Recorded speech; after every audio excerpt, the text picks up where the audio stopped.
Sean bienvenidos a esta nueva ocasión y el día de hoy vamos a comenzar con un nuevo módulo de nuestro curso de C. En este caso, el módulo de manejo de archivos. O sea, a partir de este punto vamos a salir graduados, o bueno, cuando terminemos el módulo, no el curso, ojo. Es que partir del curso el módulo es mucho mejor porque empezamos un tema muy específico, lo abarcamos, podríamos llegar a profundizarlo, lo terminamos y ya pasamos a un nuevo tema, como lo estamos haciendo en el curso de JavaScript. En este caso, en el curso de C, ya después de haber visto los fundamentos y haber hecho algunos ejercicios, ahora sí vamos a comenzar pues con otras cosas un poco más útiles a la hora de pues poner en práctica y también pues en entornos productivos pues el lenguaje. En este caso la creación de archivos. La creación de archivos pues nos permite entre muchas cosas tener persistencia de datos, o sea, guardar información, porque ya saben que si no utilizamos una base de datos o algún lugar físico, bueno, físico dentro de nuestro computador, no sea guardar archivos, pues toda esta información se va a perder al momento de cerrar el programa. Entonces en este caso vamos a empezar con eso. Eh, a ver, yo creo que el primer video se nos va a ir un poquito largo porque realmente lo voy a dividir en cuatro secciones. Cuatro secciones por los cuatro tipos de acciones que nosotros podemos realizar en un archivo. Ojo, no me estoy refiriendo a las acciones CRUD de crear, eliminar, leer y actualizar, sino a las acciones de leer y escribir en archivos de texto plano y en archivos binarios. Digo que también me voy a demorar aquí porque, bueno, también vamos a explicar la estructura del proyecto, cómo lo he orquestado yo. Y ya luego pues empezaríamos con la explicación de cómo escribir contenido en un archivo, que estoy haciendo el video de hoy. Ok, vamos a guardar estas carpetas, bueno, vamos a cerrarlas. Vamos a empezar desde lo más sencillo. Acá tenemos un nuevo archivo que es Makefile. Makefile lo que nos permite es compilar proyectos de C, C++, digamos sin la necesidad de utilizar todo el larguero que nosotros utilizamos al principio, ¿no? En este caso GCC o CC. En este caso si queríamos agregar flags adicionales, en este caso casi nunca las utilizamos. Y lo que sí solíamos hacer era especificar el... Uy, se me fue la mano. Hacíamos especificar el guión O y utilizamos que pues el archivo donde íbamos a compilar nuestro programa y luego por último pues los archivos que íbamos a utilizar, ¿no? Era algo muy parecido a esto, era gcc, luego "-o" para el archivo, bueno, para el resultado de la compilación.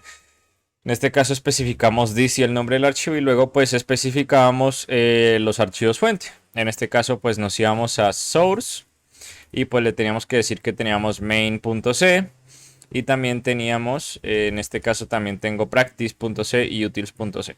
En este caso pues no lo voy a escribir, ya se entiende.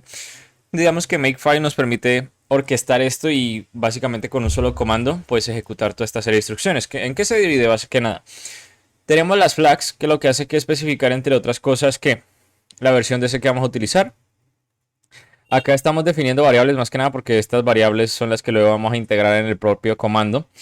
La idea de usar las variables pues ya saben para poder modificar fácilmente esto y no tocar el comando final.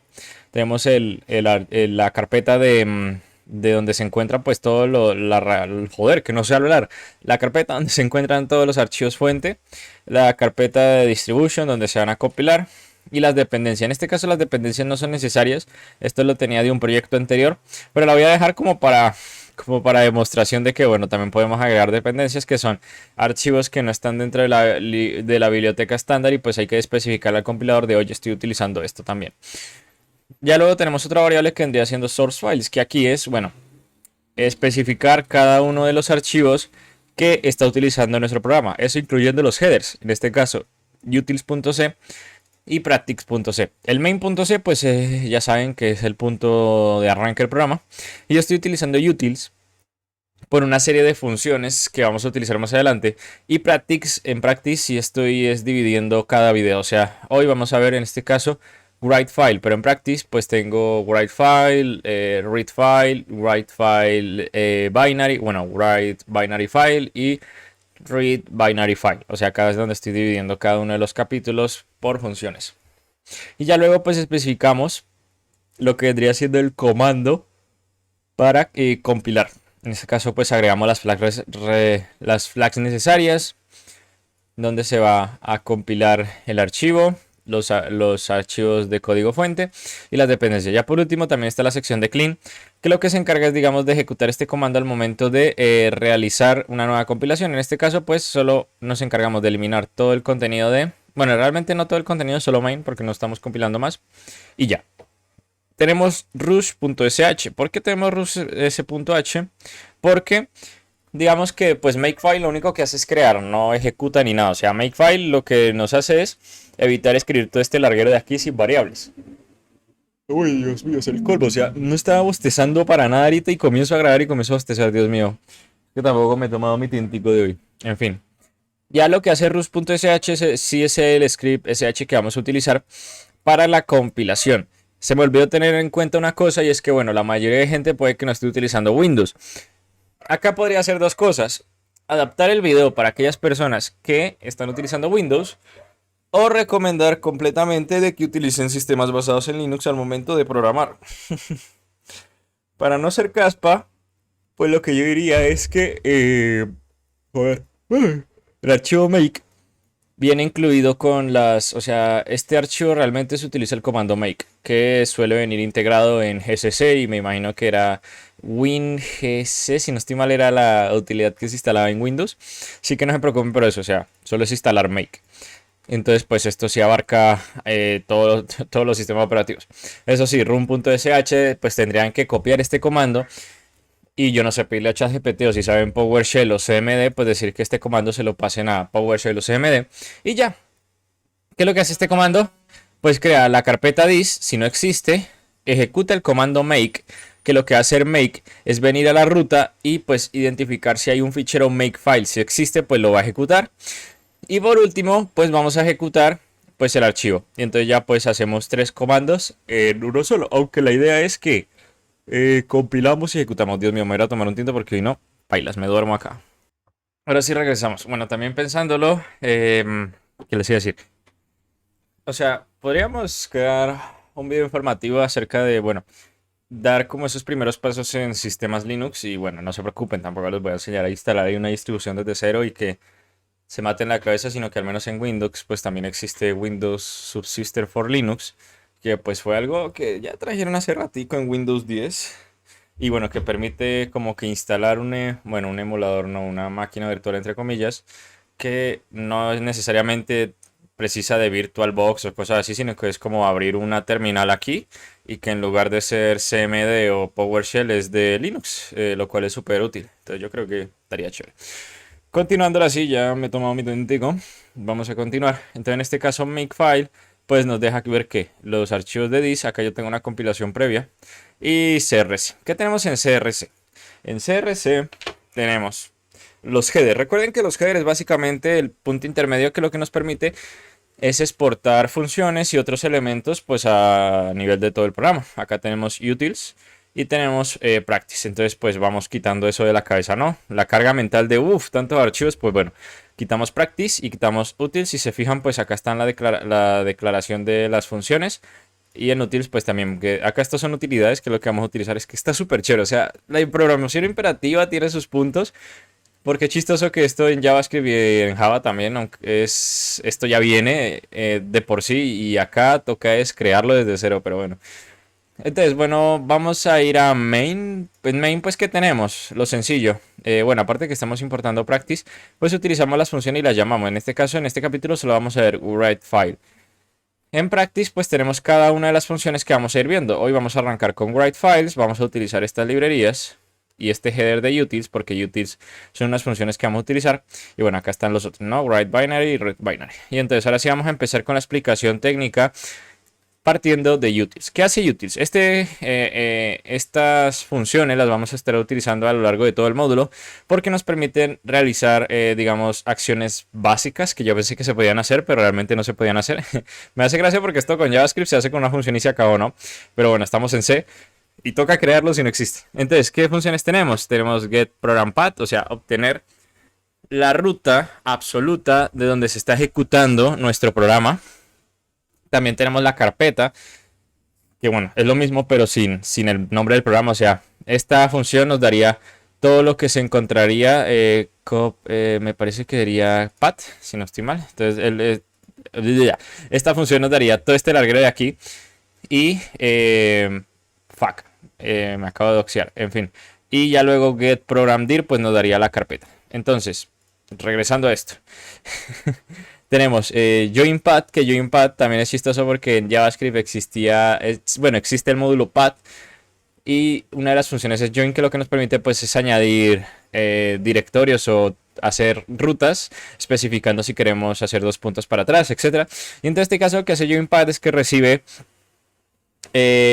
una ruta de una carpeta, recibe un nombre de un archivo y los junta. O sea, me hace gracia porque esto en Java sería así, pero en C no es así. Entonces, bueno, ya tenemos eso, ¿no? Y bueno, ¿cómo funciona? Es muy sencillo. Primero tenemos que diferenciar qué es lo que estamos especificando aquí. Primero, hay que entender que para trabajar con rutas hay que diferenciar entre dos tipos de sistemas operativos. Aquellos basados en Unix y los de Windows, los raritos. Por malestares, por joder. Entonces, en este caso, bueno, es que yo jodo no por, o sea, a ver, quiero que la gente entienda que no es que digamos, y yo tampoco quiero enviar ese mensaje de que los usuarios de Linux somos superiores y nada, sino que siempre ha existido esa pullita.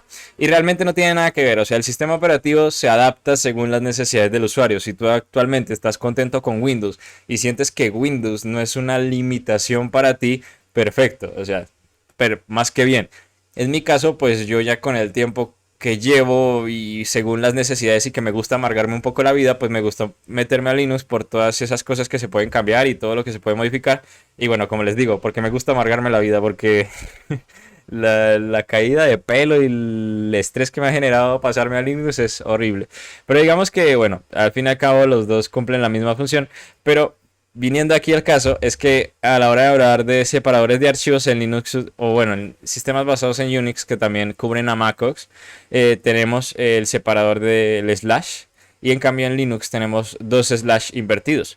Entonces, gracias a estas directivas del preprocesador que ya las vimos antes, lo que nos permite es primero averiguar si el programa, bueno, primero se compila, ¿no? Entonces al momento de generar la compilación, el compilador detecta si se está compilando en un sistema basado en Unix, que sería Linux, o en Windows. En caso de ser Windows, bueno, acá no lo pregunta en Windows, sino directamente si no es Linux, o sea, si no es basado en Unix, pues entonces debe ser Windows, o sea, ya no hay más. Entonces, lo que vamos a hacer es utilizar estas funciones que lo que nos permiten es poder obtener o acceder a procesos para obtener la ruta del archivo, o sea, red link, o sea, al final estamos utilizando esta función para obtener este red link y ya, no hay más. Entonces, bueno, aparte de definir una constante que sería path separator, entonces en el caso de utilizar path separator, que en este caso donde lo estoy utilizando, acá estoy utilizando path separator, pues bueno, al momento de construir la ruta y todo. Entonces, en caso de get program path, pues va a retornarnos una cadena de caracteres que, bueno, va a ser toda la ruta que les mostré anteriormente. Y entonces, bueno, acá definimos el path, utilizamos una constante que es filename_max, que es capaz de detectar la longitud máxima de caracteres que puede llegar a tener un archivo, en este caso, bueno, una ruta también, que serían pues 4096 caracteres. Y acá, bueno, también utilizamos las directivas del preprocesador para ejecutar como les digo, una serie de instrucciones o otras. Las directivas siempre van a ser arroba o hashtag y pues la directiva ifdeo o no. Entonces, en este caso estamos preguntando si el sistema es basado en Windows, aunque aquí puedo hacer lo inverso. Si es basado en Linux, pues que ejecute esto, y si es basado, y si no, en lugar de preguntar por Win, que ejecute esto de acá.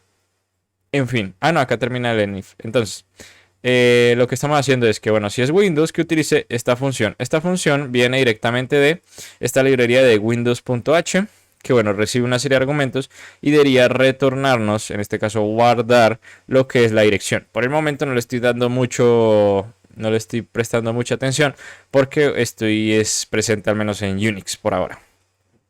Igualmente creo que si utilizan Windows o System por Linux, sí les va a detectar que están en Linux, porque al final de cuentas es como una máquina virtual. En el caso de no ser Windows, pues ¿qué va a ser? Un sistema basado en Unix. Entonces utilizamos RedLink, especificamos el proceso y bueno, pasamos el path y la longitud máxima. Recuerden que siempre que nosotros vamos a ingresar contenido en una variable en C, en la mayoría de funciones siempre nos va a pedir como el tamaño aproximado o exacto más bien de lo que pensamos almacenar en dicha variable. Esto pues para hacer, o sea, ya saben, manejar el tema del espacio y tal. Esto es común, o sea, no es la primera función. De hecho, por acá tenemos otra. Estamos utilizando malloc para asignar el espacio que va a ocupar esta cadena de caracteres. Entonces, bueno. Aquí preguntamos que, bueno, si no ha terminado todavía, o sea, si es diferente a -1, o sea, si no ha finalizado, pues bueno, que ponga el fin de la cadena, que sería -0 como para especificar el final. Y bueno, si no, pues ha habido un problema. Por último, ya terminamos el elif y retornamos esto.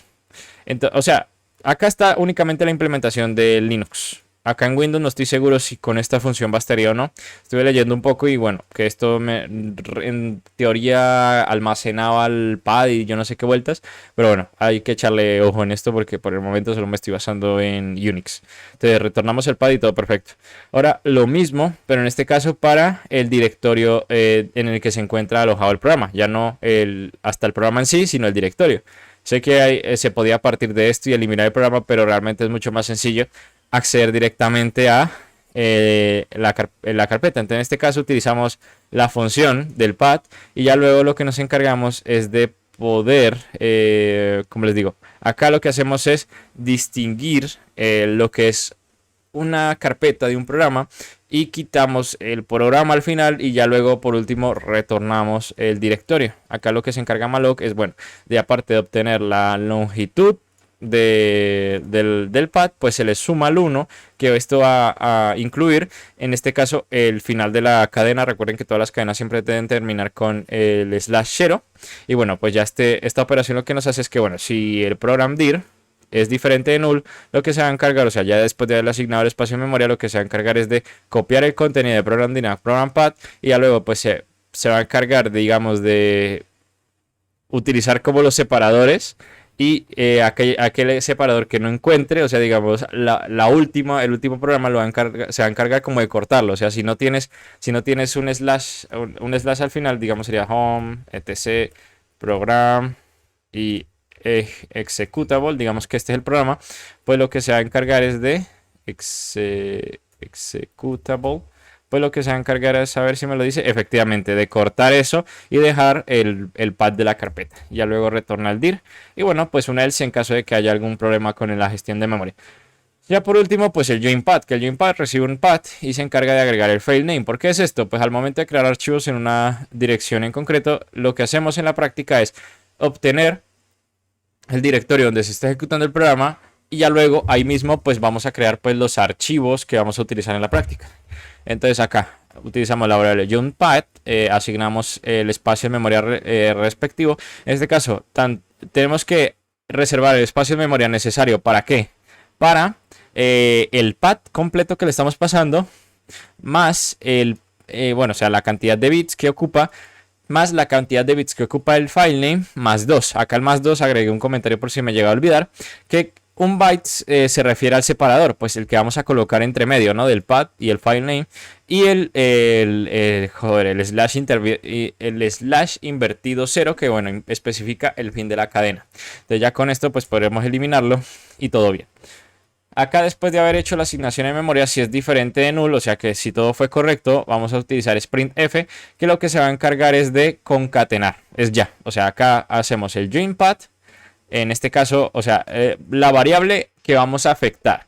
Luego una cadena formateada de cómo vamos a agregar el contenido, que en este caso es un string, un carácter y un string. Entonces el string sería el pad. Luego el carácter sería el pad separator, que lo especificamos aquí dependiendo de cuál sistema, en cuál tipo de sistema estamos.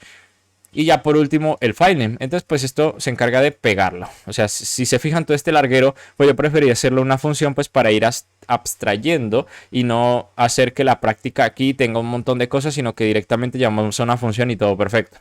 Entonces en util seguimos por aquí y pues retornamos el pad. En caso de que no, pues salimos del programa. Pero ahora sí, vamos a empezar con la práctica. ¿Qué hemos hecho aquí? Primero vamos a empezar con writeFile. Recuerden que writeFile, todos los archivos sí o sí necesitan un puntero de tipo file, que es la forma en cómo nosotros vamos a interactuar con los archivos. Digamos que esta línea es universal. Ahora, lo que vamos a hacer es especificar dónde se va a encontrar el archivo. Normalmente nosotros aquí, lo que la mayoría de gente que suele hacer es hacer aquí, en lugar de joinpad, pues puede poner el archivo .txt. Y esto está correctamente, esto está bien, o sea, no hay problema, correctamente hecho. Sino que al no especificar una ruta absoluta, el archivo se va a generar, ojo, uy, creo que estoy hablando muy alto. El archivo se va a generar, es que me emociono y alzo la voz. ¿Qué creen? Que el archivo se va a generar en thismain o en CRC, porque estoy especificando acá archivo.exe, me da igual. Pues realmente se va a crear a la altura del makefile, o sea, a la altura donde se está compilando el programa. Entonces, bueno, se va a quedar acá en makefile. Aunque también se debe a porque estamos haciendo el run sh. Entonces, digamos que puede haber cierta duda de, bueno, ¿dónde vamos a alojar el archivo? Entonces, en lugar de usar rutas relativas, pues lo mejor es hacer una ruta absoluta y estar 100% seguros de dónde se va a guardar nuestro programa. En este caso, el program dir. Lo que hacemos es llamar getProgramDir. Esto nos va a dar la dirección de donde se está ejecutando el programa. Y pues ya luego pues nos encargamos de qué. De agregar que... Ah, no se me olvidó. Esto no era acá. Nos encargamos de qué. De crear una nueva ruta donde estamos... Estamos utilizando la otra función de joinpad. Nos creamos una nueva ruta que es joinpad de programdir, o sea, el directorio donde se encuentra el programa. Y le vamos a concatenar pues el nombre del archivo. En este caso, archivo.txt. Ahora vamos a definir el contenido. De hecho, acá hay un easter egg. Bueno, un easter egg no, porque está escrito de forma escrito de forma literal. De que, bueno, yo no sabía que se podía hacer este tipo de, digamos, de indentado del texto. Pero bueno, acá está. Texto de prueba para el archivo. ¿Sabían que se podía hacer esto? Pues yo no, pero ahora sí. O sea, es básicamente poder escribir cualquier cosa de esta forma, siempre y cuando pues no haya ningún carácter de por medio que pueda llegar a confundir pues la sintaxis. Y pues así quedaría. No sé, como un data swile. Pues nos sirve porque para que podamos diferenciar que una cosa es el retorno de carro o el enter, que le suelen llamar, y pues otra sería como la forma visual de verlo, ¿no? O sea, así nomás para interpretarlo. Que yo lo haga así no significa que se va a ver en el programa final así, sino que es para que se pueda leer aquí bien. Pero el programa final va a agarrar todo esto como si fuera una línea derecha de aquí para adelante. Entonces, bueno. Acá también teníamos otra cosa que, bueno, estaba haciendo pruebas. Y bueno, recuerden que a la hora de abrir un archivo existen diferentes modos. Existen 1000 modos diferentes, que acá lo tenemos. Y bueno, cada modo depende si es lectura, lectura binaria. Lo voy a resumir así. Este es escritura, texto plano, escritura binaria. Esto es para, digamos, para poder acceder a archivos en concreto de texto plano. Acá sería en binario. La variación de más quiere decir que siempre va a, ¿cómo les digo? Va a realizar algún tipo de operación en especial. Al menos yo no estoy familiarizado con lo que es R, pero sí al menos en W hay que tener en cuenta de que al ser write, el contenido va a ser sobrescrito. Así que hay que tener la diferencia entre write, si el archivo existe también lo va a sobreescribir, y si no existe lo va a crear. En este caso, si tratamos de leer un archivo que no existe, pues nos va a lanzar un error. En el caso de utilizar write, se va a encargar de crearlo sin la necesidad de que nosotros lo creemos previamente. Igualmente esto se puede corregir, digamos, para que tengamos control total sobre nuestro programa, saber en qué momento el archivo existe o no existe, y si no existe, pues nosotros mismos los creamos y de pronto pues evitamos que una función haga más de una cosa. Ya luego, pues al momento de abrir el archivo, pues vemos si es null. Si es null, quiere decir que hubo algún error y pues lanzamos esto. En este caso yo también haría acá un exit, aunque creo que el exit no lo puedo realizar aquí. No lo puedo realizar acá. El exit, como esto es una función, no estoy dentro del método main, creo que no lo puedo realizar. Vamos a detectar aquí exit y 1, a ver si me deja. Igualmente no estoy seguro de esto, así que lo voy a dejar ahí. Y ya luego, pues en caso de que no sea igual a null, pues vamos a abrir el archivo y vamos a realizar esta comprobación de aquí. Esta comprobación pues a más de uno le puede resultar innecesaria, pero pues viene más en programas, en lenguajes imperativos, viene muy bien pues conocer en todo momento el tipo de dato que estamos manejando, la longitud, el espacio de memoria que ocupa, etc. En este caso, con strlen, que utilizamos el header de string, pues le estamos preguntando la longitud de una cadena. Entonces, pues con esto nos aseguramos de que pues no vayamos a escribir en un archivo algo que pues es cero, o sea, cero contenido. Digamos que, bueno, pues podríamos poner una cadena vacía. Entonces acá la pregunta que siempre que la longitud del contenido sea mayor a 0, pues vamos a escribir este contenido. Hay diferentes funciones y realmente hay bastantes, tanto para la lectura como para la escritura. Acá tenemos la lectura, tenemos hasta 5 funciones. Y en la lectura también tenemos varias funciones, pero al menos las que nos incumben o las que se suelen utilizar más son fprintf y fpaths. ¿Qué diferencia entre fprintf y fpaths? Que fpaths se encarga de poner línea por línea y fprintf copia tal cual el texto formateado. ¿Qué quiere decir que el texto formateado? Pues puede tener tabuladores, puede tener saltos de línea y también pues podemos incluir, ¿cómo se llamaba esto? Formateadores, joder, siempre se me olvida.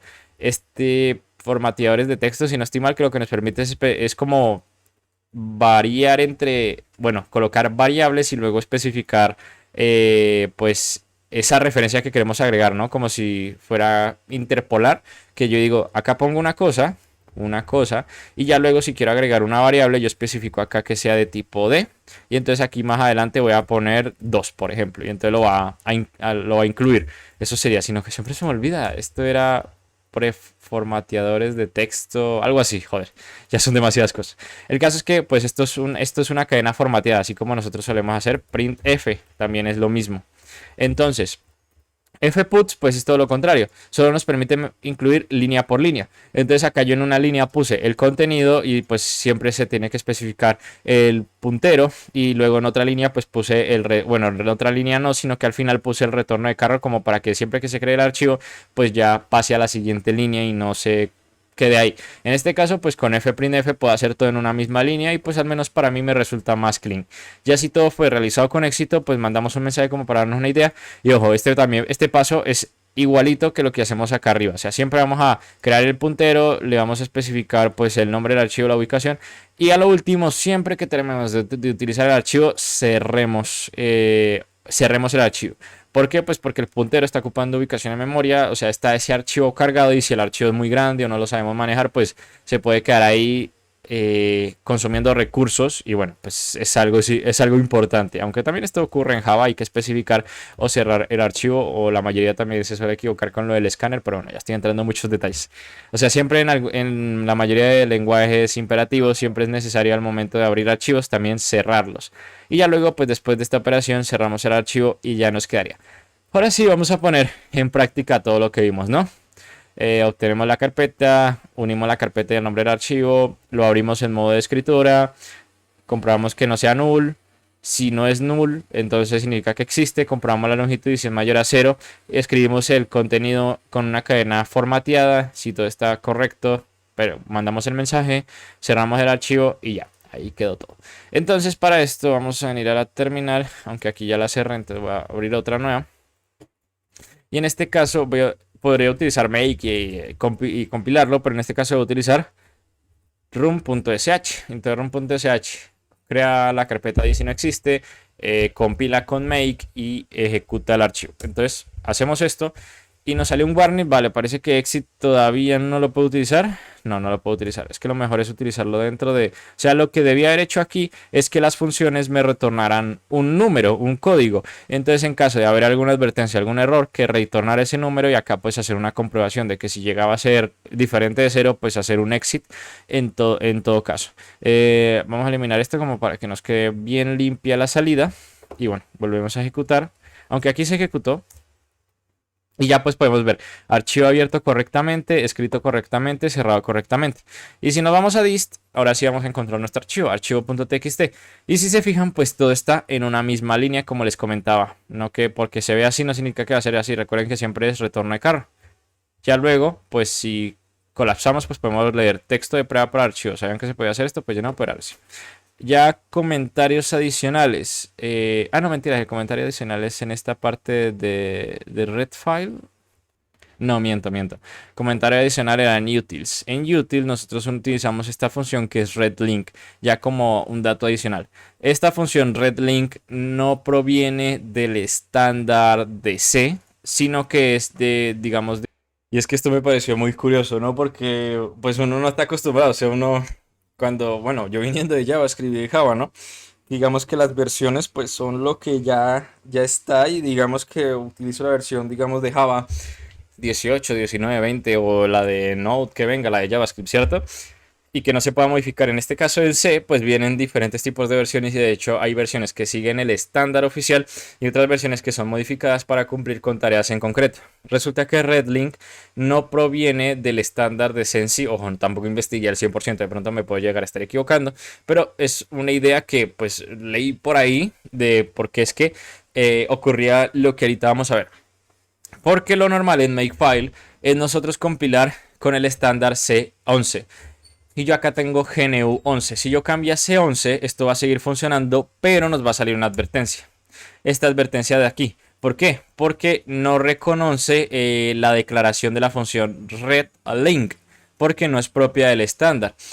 Entonces, una de las primeras soluciones que se me ocurrió fue que venir aquí y crear, era acá, no eran utils, era crear pues la, ¿cómo se le diría esto? Se me olvidó esto, ¿cómo se le llamaba? El prototipo de la función indicando, oye, yo acá en el archivo T, yo acá en, joder, en el, sí, en el archivo C, estoy utilizando una función con cierta declaración y que utiliza ciertas, ¿cómo les digo? Ciertas, joder, parámetros, sí. Y entonces, pues bueno, o sea, me entiende y dice, vale, la reconozco. Pero digamos que esto sería como ponerle un parchecito. Lo mejor sería incluir pues la versión, una versión de ese, o bueno, el compilador que sea capaz de reconocer esa función que estamos utilizando acá, que en este caso es readLink, como la GNU 11, que es como por decirlo así una versión modificada que ya tiene pues sus pros y sus contras, ¿no? Utilizar una versión modificada, utilizar una versión que siga el estándar oficial, pero bueno, al menos en este caso, para que no nos salga la advertencia, pues yo decido utilizar la GNU 11 en lugar de la C11. Digamos que si ustedes no quieren utilizar Makefile, pues échenle un poco de cabeza y dense en cuenta que yo acá estoy utilizando el comando gcc, o sea, todo este larguero de aquí es para al final terminar ejecutando gcc.